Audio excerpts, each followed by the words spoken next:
Hello and welcome to Press TV News Analysis. I'm Kaveh Taghvai. Indigenous communities in Canada have begun a grassroots movement come to be known as the Idle No More, formed due to Ottawa's failure to address their social and economic grievances.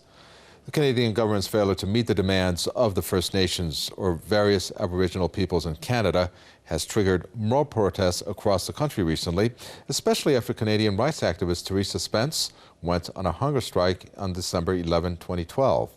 In this news analysis, we will discuss Canada's Aboriginal issue with our guest and examine why Stephen Harper's government has been accused of plundering resources on their land legally belonging to the Aboriginals, amongst other issues. Idle No More supporters came together as part of a day of action to show their anger with regards to the ongoing dispute with the Harper government.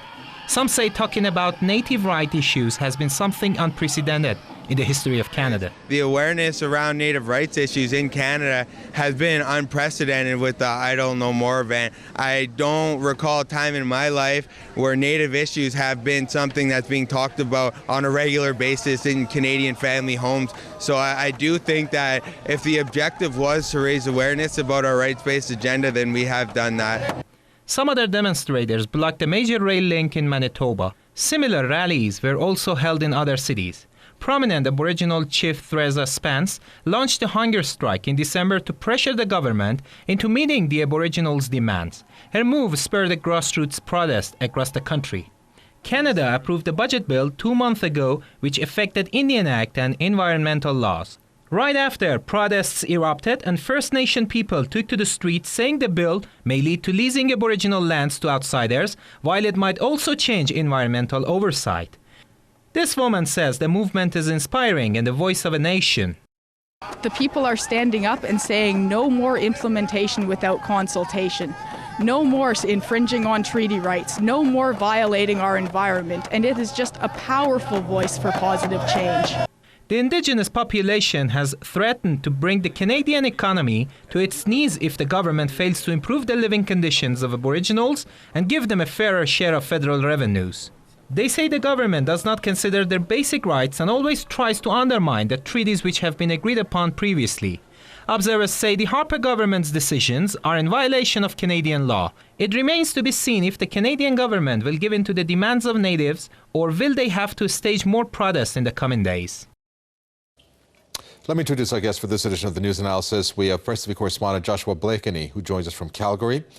A political affairs expert, Kenneth Fernandez, joins us from Montreal. And we have a protester from the Idle No More movement, Kent Stone, who joins us via Skype from Hamilton.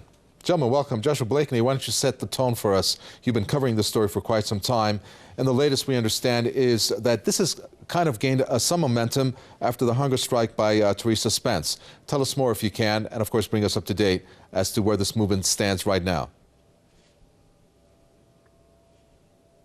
Yes, well, we're in the wake of a day of protest, the Idle No More National Day of Protest, which took place yesterday. Chief Theresa Spence of the Attawapiskat First Nation continues indefatigably to persist with her hunger strike, demanding a meeting with Canada's Governor General. Of course, we have to remember when we talk about things like treaty rights that Canada is not a republic like the United States. It is a constitutional monarchy, and the Crown has traditionally made pledges and promises to Canada's Aboriginal peoples, going back in British imperial law, in fact, to the Royal Proclamation of 1763. If we look at the US Declaration of Independence, it's very revealing that we see this incitement to racial hatred, this reference to merciless Indian savages. And this had a lot to do with the schism that emerged, and that led to the creation of Canada. Of course, those who didn't go along with the American Revolution ended up forming this country of Canada. And one of the contentious issues between the secessionists in the United States and between the founders of Canada was to do with Aboriginal peoples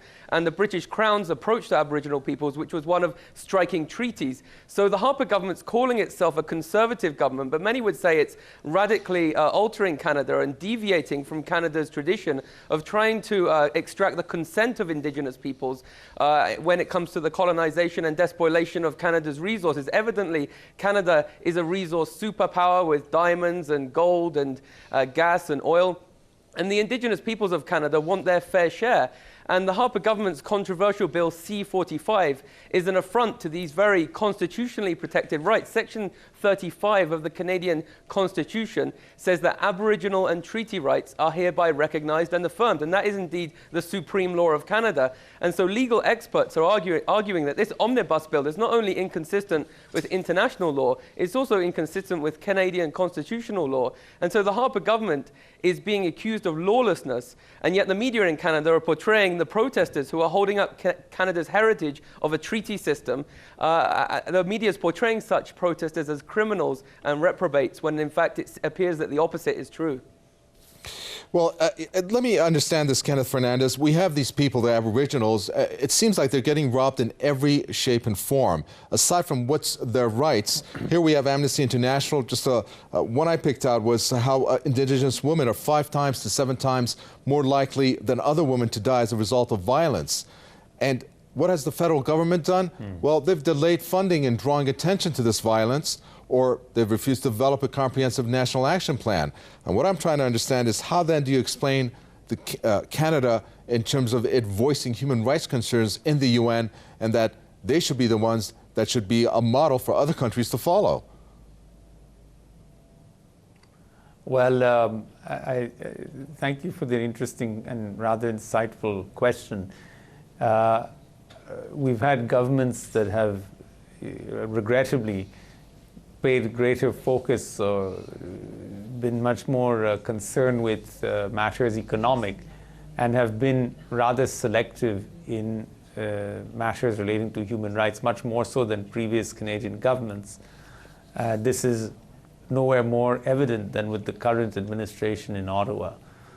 I think Mr. Blakeney's overview is very, very well founded in both fact and law.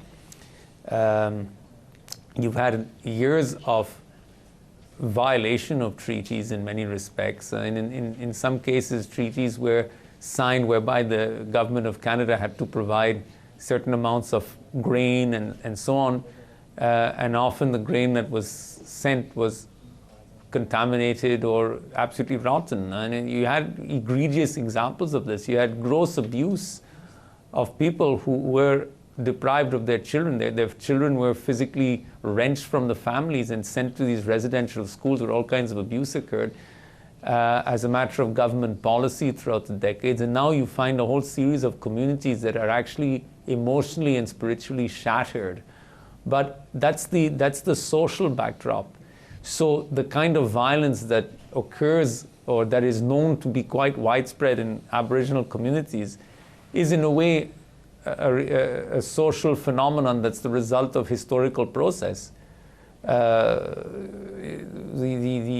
drive to crush the Aboriginal cultures as they were in the early to mid parts of the 20th century have resulted in the social problems that plague and that are endemic to many Aboriginal communities.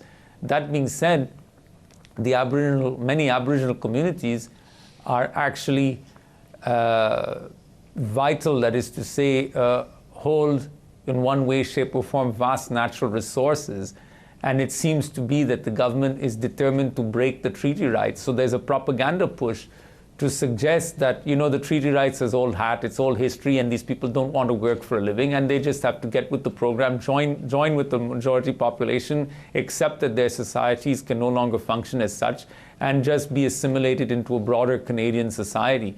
And this is a gross violation of both domestic and international law, because of course Canada is a successor state to the treaties that were signed between the Aboriginal nations, which were recognized as nations by the British Crown. Canada is a successor state to those treaties and must therefore uphold those treaty rights. And indeed, Section 35 imposes an obligation on the part of the government to uphold those treaty rights. So any attempt to deviate therefrom is both a violation of international and domestic law, and is really one that seems to be motivated by a drive to kowtow to a bunch of multinational corporations who simply want to ravage and despoil the natural resources of our country at any price, with very little returns to the country itself.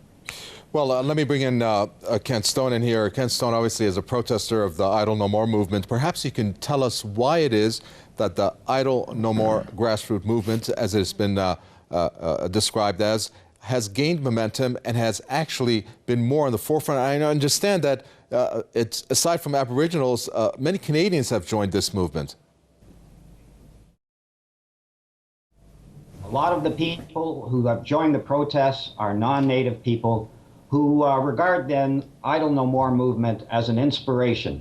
You see, in Canada, we have this huge democratic deficit. We have a non-responsive federal government, the Harper government of Canada, that was only elected by 39.2% of the popular vote. And ever since then, it has been clamping down and marginalizing whole sections of the population. For example, labor, workers' strikes have been outlawed. The environmental movement, part of the same legislation that the native people are upset about, also destroyed all the environmental protection that has been developed in Canada over the last half century.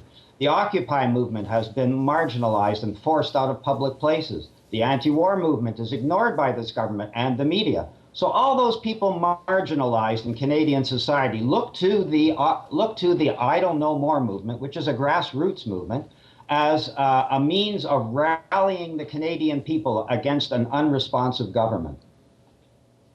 Joshua Blakeney, I'd like to pick up on this interview that was held with the former Prime Minister, of which he was the one who was the architect of what we understand this $5 to $10 billion that was supposed to be for education and social and welfare programs for Aboriginal Canadians. But Stephen Harper, when he came into power, he scrapped that. Why did he do that when the former Prime Minister, as he stated, was going to at least give some rights and recognition to the Aboriginals?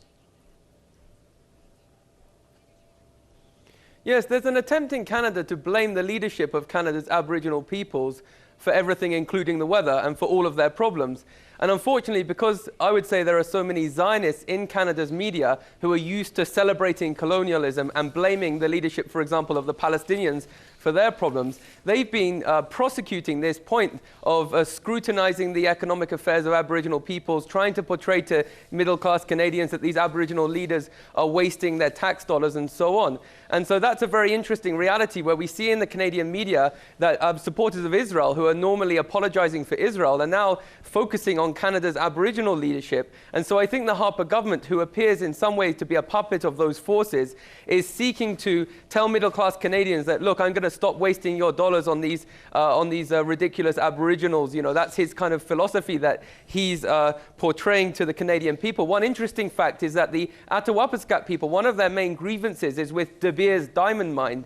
And De Beers diamond mine, until recently, was owned by the Oppenheimer family. It was actually set up by Cecil Rhodes with the help of the Rothschilds. And so it's very interesting where we see Israel supporters in Canada day in, day out attacking the leadership of the Aboriginal communities in this country. And one can't help wonder whether that might have something to do with the fact that a diamond mine, which often sends diamonds to Israel, I mean, people can look on the internet and see protests against De Beers diamond mine and so on, that diamond mine is profiting lucratively from the historic territories of Canada's Indigenous peoples. And so I think the bigger picture here is that the Harper regime does not respect the principle of self-determination. Whether it comes to Iran, they want to try and decide the fate of the Iranian people. Whether it comes to Palestine, they want to decide the fate of the Palestinian people. And likewise, such paternalism is displayed in this controversial Bill C-45. Now, I didn't hear what Mr. Stone just said, unfortunately, but I think one reason Canadians who are not Aboriginal are linking arms with Aboriginals to protest Bill C-45 is that I think many people are perceiving this to be kind of fascistic, because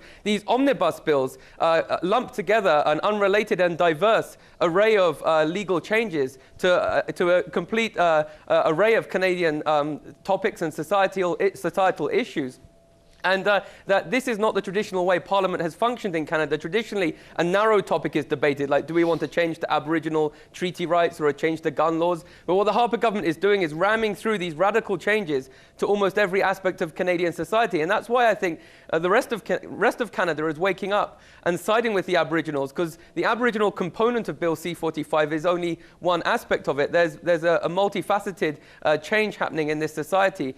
And I think thus we have to recognize that the Harper government is trying to kind of reinvent and resell a kind of paternalistic colonial approach. The indigenous people of Canada have traditionally tried to envisage a Canada a bit like the European Union, where different sovereign nations relate to each other on a nation-to-nation basis. That was the underlying philosophy of the treaty system, that Canada and the Crown would relate to Canada's indigenous peoples on a nation-to-nation basis. And that approach is being defenestrated by the Harper regime, who, I remind your viewers, seized a majority of seats in the Canadian Parliament through fraudulent means. They're constantly pontificating about election fraud in other countries. Canada in 2011, it has been proven, suffered from rampant election fraud. The Harper government had only been able to attain a minority of seats in the Canadian Parliament and thus had to compromise with opposition parties. It's only had a majority of seats since 2011. And so whereas the United States experienced its neoconservative coup d'etat with the 9/11 false flag attack, Canada's neocon coup only has happened really since 2011, when the Harper government, through fraudulent means, seized a majority of seats in Canada's parliament. Now we're seeing omnibus bills like Bill C-45 radically altering and changing all the good things that Canadians and Aboriginal Canadians have enjoyed historically. Well, Kenneth Fernandez, obviously there needs to be a push. This government by Stephen Harper doesn't seem to be interested in resolving this issue, even give small initiatives. They just gave out an initiative, from what I understand, $400 million to help increase private sector investments. Why not help the Aboriginals? What stance do the Aboriginals need to take, aside from the protests, in order to get their rights and, of course, what's been in the treaties recognized, at least for there to be a momentum in this recognition and, of course, incentives to be given out by the government in this regards? Well, I think that, firstly, insofar as the Aboriginal communities and indeed the broader Canadian society as a whole is having to contend with what amounts to a corporatist government, that is to say, a government that is entirely beholden to and responsive to a variety of corporate interests, typically foreign, though not necessarily, interests, corporations. And insofar as the Aboriginal communities have to contend with very large resource-extracting multinational corporations from a variety of different countries, into whose hands this Harper administration is determined to play, the Aboriginal leadership, in my view, would do well to go to the UN and make a very forceful claim of abandonment of the historical treaty rights which form part of international law, and of which Canada, as a successor state to Great Britain in the matter of dealing with the Aboriginal communities, is beholden to uphold by its own domestic law and by international law, because treaties have to be respected no matter what. The other thing that's worth bearing in mind is that this current administration of Harper has a very decidedly pro-American, pro-Republican bent. His principal advisor is not even a Canadian, Mr. Flanagan, who's an American, and one of the leading lights of the Republican International Outreach, or whatever it's called now. They keep on changing the name for the thing. These people are, they find like people who are willing to serve radical Republican-style U.S. interests and promote them and try to do their utmost so that they take the highest levels of power in any country. And Harper is cut from that cloth. So the whole style of government is an American one.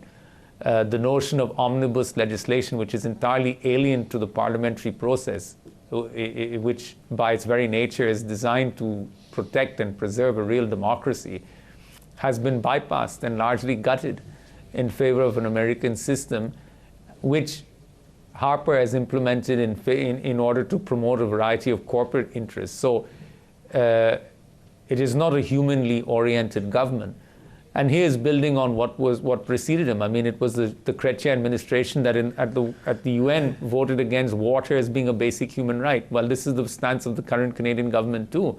And the Aboriginal communities also sit on very vast quantities of water, and water is becoming an increasingly important matter, particularly in light of the drought that is now afflicting much of the United States. So I think there's a large number of issues relating to resources and relating to human rights which have to be addressed. the media has done an unfortunate job of promoting the issue as one of a bunch of whining Aboriginals who are useless, lazy, don't work, and the poor Canadian taxpayer has to support them in addition to supporting a bunch of corrupt chiefs. Well, the Canadian government is in no position to talk about corruption. It's the scandal involving fighter jets is a huge one. There have been misrepresentation as to the cost of the thing. There's huge cost overruns. A number of the provinces have their own issues relating to corruption. Big cities like Montreal's mayor resigned over massive corruption scandals. So, but the media is quick to point to Aboriginal leadership, some of which was actually planted by the federal government or agents thereof. Let me bring Ken Stone, because we're quickly running out of time. Ken Stone, we have an Aboriginal chiefs that have said, a warning basically, that the Idle No More protest movement is prepared to bring the economy to its knees unless Ottawa addresses the poor living conditions and high jobless rates. Is this where this is heading to? I hope so, because unfortunately, the Native people have not gotten action on the promises made to them by the Harper government or any previous Canadian governments or French colonial or British colonial governments. And the only way that they're going to get action is to be seen and be heard and to shut things down. And if they can get together and win the support of non-Native Canadians with demands that democratic demands about the environment and government regulation of the natural resources and resource allocation to Native people, and start blocking rail lines as they have been, roadways, streets, and so on, they will be heard and they will get things done. Just what has happened so far has prompted Harper to meet with the Native chiefs and make some promises about health, education, funding, and so on. And treaty rights. These are promises that have been made in the past, and Native people have to keep the heat on, have to light a fire, so to speak, under the seat of Prime Minister Harper in order to get him actually to act. Joshua Blakeney, Kenneth Fernandez talked about how the media has painted this as being these lazy natives or Aboriginals. Why has the media portrayed it this way? I mean, you being obviously a correspondent, I'm sure have been following this. Are we seeing now more of an education coming through from the media? I know that Press TV, as you have, has reported on this quite extensively. Are we seeing more of a better light and more educational in terms of what is going on with the plight of the Aboriginals? Yes. Yes, I was written to by a journalist at Canada's National Post yesterday, and he was asking me why Press TV covers Aboriginal matters. And I had to remind him that in global cities around the world, you have people protesting effectively Canada's government. Canada, that was once loved in the world, is now being protested in Tokyo, Sydney, London, New York, and of course, ubiquitously throughout this country of Canada. Now, the media, because it's owned by rich people, obviously the ownership of the media necessitates them demonizing and ostracizing the indigenous peoples of this country and sowing divisiveness. They're trying, just as in the Middle East, they have good Muslim, bad Muslim, good Arab, bad Arab, good Palestinian, bad Palestinian. Just so in this country, the media are portraying, good Aboriginals, bad Aboriginals. For example, Chief Terence Nelson, who appeared on Press TV recently, he's a bad Indian, in the Canadian media because he takes civil resistance to a level that other, perhaps more comprador-like all right, unfortunately, we're fresh out of time. I do apologize. Another reason, like I suggested in my we're just out of time. That's Press TV correspondent Joshua Blakeney from Calgary. We have political affairs expert Kenneth Fernandez from Montreal and protester from Idle No More movement, Ken Stone. And thank you for watching another edition of the Press TV News Analysis from Kaveh Taghvai and the entire team in the capital, Tehran. It's goodbye.